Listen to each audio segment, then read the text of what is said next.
ఒక లక్ష్యం కోసం ఇంత సుదీర్ఘకాలం ఇంత నిలకడగా పోరాటం ఇక్కడ జరుగుతుంది. ఇప్పుడు కీలక దశకు చేరిందని మేమే కాదు, సమాజం కూడా భావిస్తున్నది. మేము ఒక్కరం భావించుకోవడం కాదు, సమాజం భావిస్తుంది. 2 కారణాలు భావించుకోవడానికి. ఒకటి, సుప్రీంకోర్టులో కేసు ఉన్నది.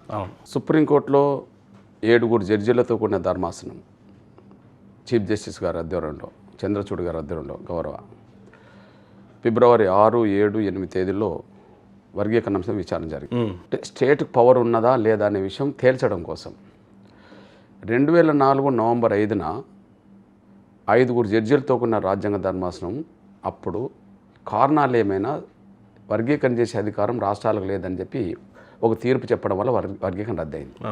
అంటే అప్పుడు వర్గీకరణ చేసింది గౌరవ ఉమ్మడి ఆంధ్రప్రదేశ్ ముఖ్యమంత్రి ఉన్న సమయంలో గౌరవ నారా చంద్రబాబు నాయుడు గారు. అది రద్దయింది. తిరిగి దాన్ని నిలబెట్టడం కోసం జరుగుతున్న పోరాటమే ఈ 2 దశాబ్దాలు. ముందు 94లో ఉద్యమం మొదలైన తర్వాత మొదటి 5 ఏళ్లలో పోరాటాన్ని తీసుకొచ్చాం, ఉధృతం దాల్చింది.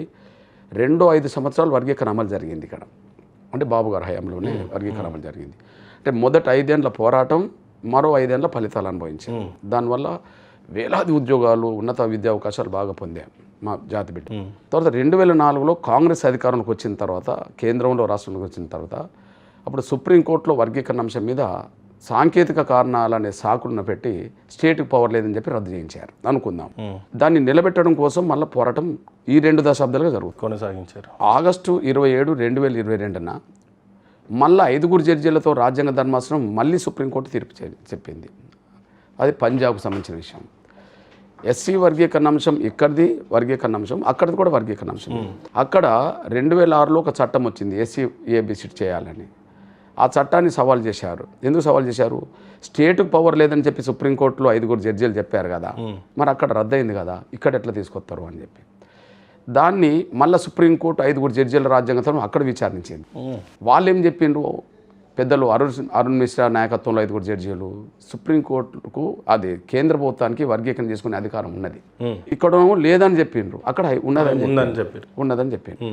ఈ నేపథ్యంలో మరి ఫైనల్ ఏం చేయాలా అన్నప్పుడు 7 జడ్జీలతో రాజ్యాంగ ధర్మాసనం వేసి ఫైనల్గా ఉన్నది లేదా అనేది తేల్చాల్సిన అవసరం ఉందని చెప్పేశారు.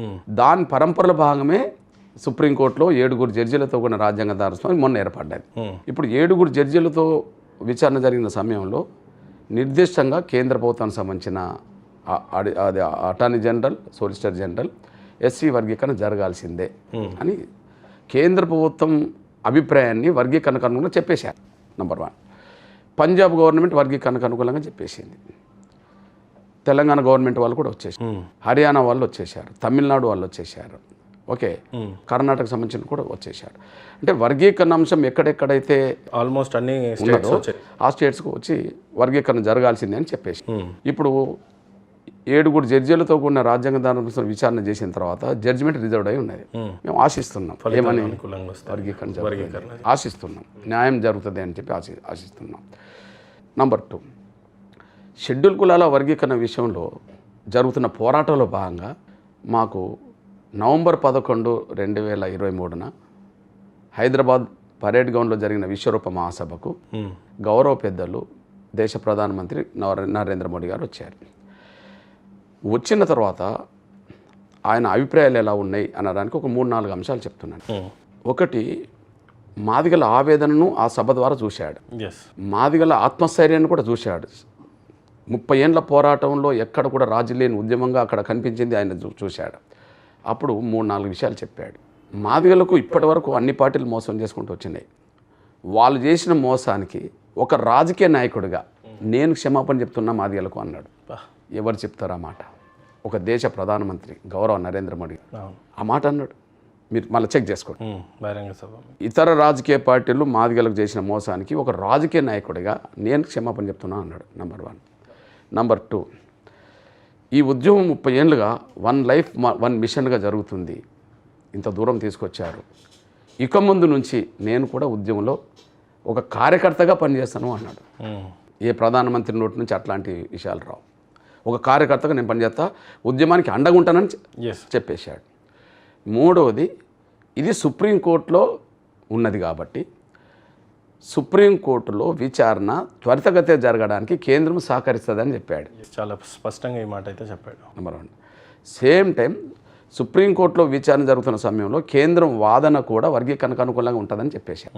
దీన్నంతా పరిశీలి చేయడానికి, వర్గీకరణ చేయాలన్నా వద్దని అనడానికి కాదు, ఈ ప్రక్రియను వేగవంతం చేయడానికి ఒక అత్యున్నత స్థాయి కమిటీ ఏర్పాటు చేస్తామని చెప్పాడు.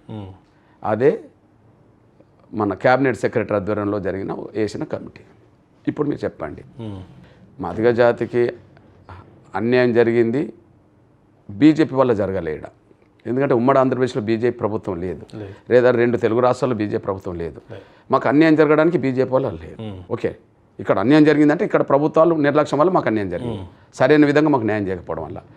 ఈ నేపథ్యంలో బీజేపీ వల్ల అన్యాయం మాకు జరగకపోయినా ఇతరులు చేసిన అన్యాయానికి మాకు ఈయన క్షమాపణ చెప్పడం జాతికి. 2, ఈ పోరాట స్ఫూర్తిని గుర్తించి నేను మీకు అండగా నిలబడతాను, కార్యకర్తగా పనిచేస్తాను చెప్పడం. చాలా ధైర్యాన్ని ఇచ్చినట్టు. సుప్రీంకోర్టులో కేసు ఉంది, దీన్ని వేగవంతం చేద్దామని చెప్పడం. అక్కడ కేంద్రం కూడా వర్గీకరణకు అనుకూలంగా ఉంటుందని చెప్పడం. వీటన్నిటిని పరిశీలి చేయడానికి కమిటీ ఏర్పాటు చేయని చెప్పడం జరిగింది. ఇప్పుడు చెప్పండి, 30 ఏళ్ల పోరాటానికి అతను వచ్చినాక 3 నెలలు ఒక కీలక దశకు చేర్చినట్టే. 30 ఏళ్ల పోరాటం 3 నెలలు. మీరు చెప్పండి, నవంబర్ 11 వేదిక మీదకి వచ్చాడు, ఇవన్నీ చెప్పాడు. ఫిబ్రవరి 6, 7, 8కి అది అయిపోయింది, అంటే విచారణ అయిపోయింది అంతే. అంటే ఇప్పుడు మిగిలింది జడ్జిమెంటే కదా. Okay, judgement. కాబట్టి జడ్జిమెంటు ఆశిస్తున్నాం మాదిగలకు న్యాయం జరుగుతుంది అని చెప్పి, దేవుడి దయతో కేంద్రం వర్గీకరణకు అనుకూలంగా చెప్పడం.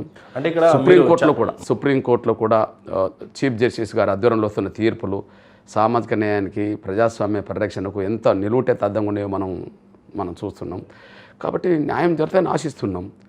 అదే సమయంలో కేంద్రం కూడా ఈ వర్గీకరణ అంశాన్ని ఏ రూపంగానైనా సరే పరిష్కరించడానికి అవకాశం ఉన్నదానికి చెప్పడానికి సాక్ష్యం ఏంటంటే నరేంద్ర మోడీ గారే వచ్చి హామీ ఇచ్చాడు కదా. ఇక ఆయన మీద నమ్మకం లేకపోతే ఎవరి మీద పెట్టుకుంటాం.